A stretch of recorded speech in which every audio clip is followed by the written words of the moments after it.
welcome to Beware of Spoilers. I am Adam. After a inordinately long hiatus of like 3 fucking days. We had no episode Friday, no episode Saturday, no episode Sunday. Not for any particular reason. Not because I, was taking a vacation or something. No, I had a issue with my car that has been mostly resolved at this point. And I'm now back in my car driving again. And as listeners probably know at this point, I record while I drive. So here we are. So let's discuss The Flash, the most recent episode of The Flash. Because I have a few things that I want to discuss, but we'll do The Flash today. Tonight on 30-Minute Reviews, I will do CinemaCon wrap-up. And that will be, tonight's big thing. And then, what's it called? We'll do Under the Banner of Heaven, or In the Name of God. I keep calling it In the Name of God. I don't think that's the name of the show. I think it is Under the Banner of Heaven, which is that new show with Andrew Garfield on the Hulus. And I watched the first episode. I still have to watch the second. And then last night I was working on a weekly streaming recap for the Smithtown Chronicle, and I got sidetracked and didn't do it. Didn't watch it because I was watching Aqua Teen Hunger Force while I was doing it. So, here we are. We are here, and we are talking about The Flash. And, man, these Lyft rides are going to murder me. So, The Flash, the most recent episode, does kind of continue on with how they're going to handle Deathstorm. And Deathstorm doesn't really have too much of an appearance. And considering the end... See, here's the thing. I think that the 2 shows that got canceled this weekend, them being Legends of Tomorrow and, Legends of Tomorrow and Batwoman, I think neither of which benefited, they didn't get the benefit of needing, of the crossover in the last 2 years, because, the last crossover they did was early 2020, and that was Crisis on Infinite Earths. And Crisis on Infinite Earths did not, really include the Legends all that much. The Legends had a very small role, if at all, in Crisis on Infinite Earths. I mean, I remember that, Mick had a role, and Sarah Lance, and Brendan Routh, but Brendan Routh was mostly there as Kingdom Come Superman, or Donner's Superman in Kingdom Come, and I think it's one of those things where it's I look at these shows getting canceled, and I can't help but wonder if these shows would have benefited from a little bit more hands-on approach with the spin-offs to try and bolster viewership. I feel like there should have been a point in, what was that other one? They did a crossover this year, to be sure. They did, what the fuck was it called? The Flash Armageddon was the name of the crossover. And they did that this year, and that was, fine. Armageddon was fine, and it did what it was supposed to do, and it felt like a comic event. But at the end of the day, it didn't really feel like a comic, it didn't really feel like a crossover. It felt like characters from other shows were coming to that, which is fine, because, and the thing is, it's I think that the characters from Legends and Batwoman did get shortchanged there, so it's not like you were able to introduce them and be like, oh, this is cool. Fucking Osiris Chow, who plays, what's his name? Who plays, the Atom. He had a bigger role than Javicia, I don't know how to pronounce her name, who plays Batwoman. And Batwoman is leading a show. She had a very small role. She was with Iris, but she didn't get to be Batwoman. And we don't get to, that's not going to get people to go from The Flash to Batwoman. And I think that that's a problem. That is a fundamental problem with the crossover if that's not happening. So, all things considered, I think that, that not having the crossovers over the last 2 years did hurt, Legends and Batwoman a little bit, because they didn't really, and I think that was a big deal after, Batwoman. Batwoman had its crossovers while, what's her name was there? What the fuck's her name? The crossovers, Ruby Rose. Ruby Rose was, in when the crossovers were there. General audiences who weren't already pot committed to Batwoman didn't get an introduction to Ryan Wilder as a character in their own show, in the comfort of a show they already know.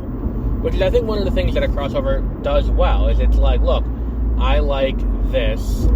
Like, this show I like. I know I like this show. Every week I tune in and watch this show. And because I know I like this show, I will watch this show every week. And now when we have this show being, and we're going to use it, we're going to look, here's a character who has their own show. They're going to show up and they're going to tell their story. And, they're going to come in, and it's basically a selling point for you, for the audience of that, where it's like, look, here is this character, here's why you might like them, here's what they do, here's their deal, move on. Like, I don't think that the Flash would have necessarily needed to be introduced in Arrow, but it certainly didn't hurt to introduce Barry Allen on Arrow. Supergirl stood on her own. For 6 seasons, Supergirl's, in season 1, the Flash shows up, but that was more of a benefit to the Flash than it was to Supergirl, because the Supergirl was pulling $10 million because it was on CBS. The Flash was pulling, a little less than the Snyder Cut on the CW. And it's one of those things where it's I don't think that it's necessarily something that needed to happen. But it certainly is a contributing factor, I would say, to the, what's it called? I would say it's still a contributing factor to what happened on that show. So I think that that's fundamentally something that probably should have been addressed, especially considering that, since Crisis on Earth X, the Legends didn't have as much to do, because the Legends weren't there at all, I don't think, in Elseworlds, because it was very much Flash, Supergirl, Arrow. It was not Legends, too. Legends weren't involved at all. Then, we're getting way off topic here, but then when you get to, what was the other show?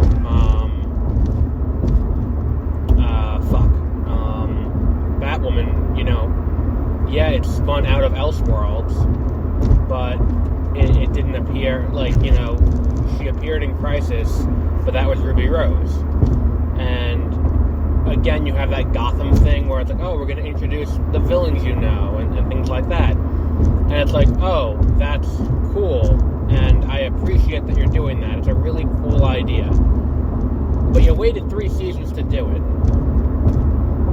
And a lot of the carryover from season 1 to season 2 of, say, Alice and all of that, and I think even to an extent, the transition of Mary Hamilton to be Poison Ivy, it feels like what they did with Caitlin Snow, but I don't think it was developed enough for it to impact, because Snow had that alternate universe where,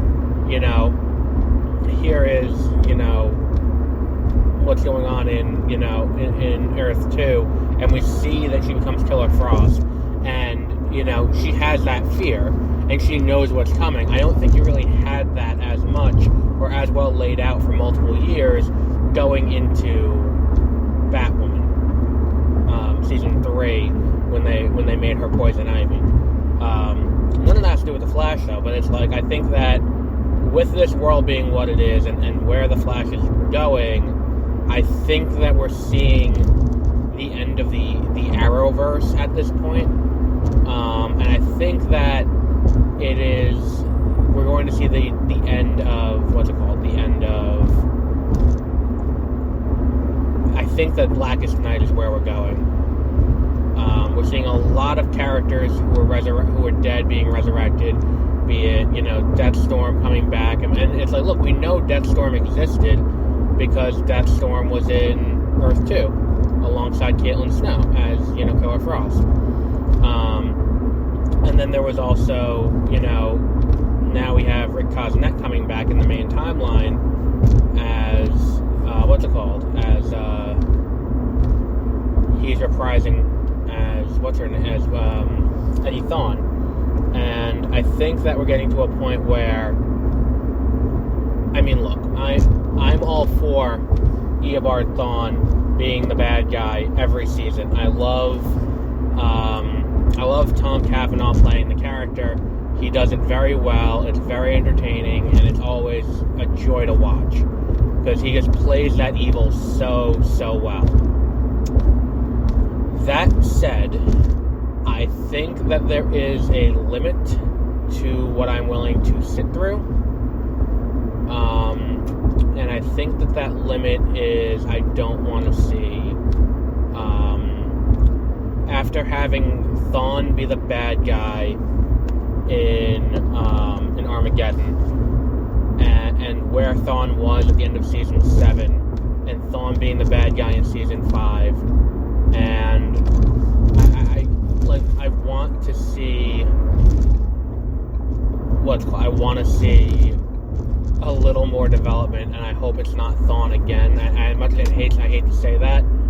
I love Tom Cavanaugh, love what he's doing with the role.